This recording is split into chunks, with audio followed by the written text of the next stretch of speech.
Hello, ladies and gentlemen. The essential question driving this lesson is how can we use literary devices to improve our writing? In this lesson, we're going to explore similes, metaphors, and personification. By the end of this lesson, you should be able to tell me what a simile, a metaphor, and personification is, but also use examples and apply them to your writing.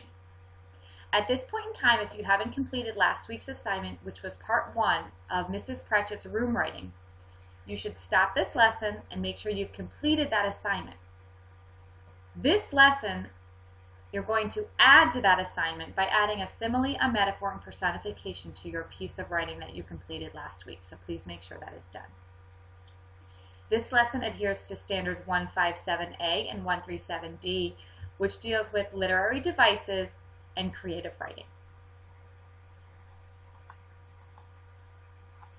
Let's talk about ways to improve your writing. We've talked about adding description through adjectives. We've talked about imagery.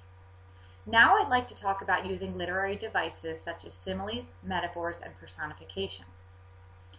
A simile compares two unlike things using like or as. For example, the giant steps were like thunder. It's comparing the giant steps to thunder, and it says they were like thunder. It uses the word like to compare those two things. A metaphor compares two unlike things, but it doesn't use the words like or as. Simply stated, the giant steps were thunder. Let's practice some examples of similes and metaphors. There are some examples here on the board for you, and what I want you to do is, as we read these, think to yourself whether the example is an example of a simile or a metaphor. Number 1, the baby was an octopus grabbing at all the cans on the grocery store shelves. Is that a simile or a metaphor? Number 2, as the teacher entered the room, she muttered, "This class is like a three-ring circus." Simile or metaphor? Number 3, those girls are like two peas in a pod. Number 4, the bar of soap was a slippery eel during the dog's bath. And number 5, Ted was as nervous as a cat with a long tail in a room full of rocking chairs. Let's see if you got them correct. Number 1 is a metaphor. The baby was an octopus. This is comparing the baby to an octopus, and it does not use the words like or as. The baby was an octopus, grabbing at all the cans on the grocery store shelves. As you know, an octopus has 8 tentacles, and it has many tentacles from which to grab. So it's saying the baby was grabbing a lot. The baby was an octopus. That's a metaphor. The second example is a simile. As the teacher entered the room, she muttered, "This class is like a three-ring circus." It's comparing the class to a three-ring circus, so it's wild and crazy in that classroom.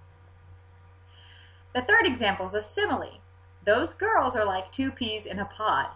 The word like comparing the girls to two peas in a pod. Therefore, it's a simile. The next example, the bar of soap was a slippery eel during the dog's bath. That's a metaphor. It's comparing the bar of soap to a slippery eel. I've never touched an eel, but I imagine they're slippery. So the bar of soap was extremely slippery. And finally, the last one is a simile. Ted was as nervous as a cat with a long tail in a room full of rocking chairs.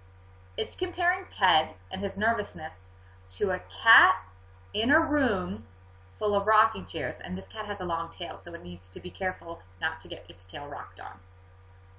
So how did you do? Evaluate yourselves. Do you guys need more practice with similes and metaphors, or do you feel like you've mastered them? Next, I want to introduce to you and review personification. Personification is when you give human characteristics to non-living things. For example, if you give the sun smiled at me, gives the sun can't smile, it doesn't have a face.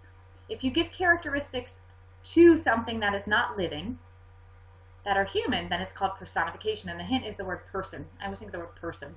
You're giving person characteristics to it. Another example is the tree waved in the wind. Trees can't wave. They don't have hands. They don't have limbs to wave. But they do have tree limbs. So it's kind of a play on words, but also very good writing to use personification. So how are we going to apply this, and how are you guys going to show me you mastered it? Well, first of all, there's a quiz after this lesson.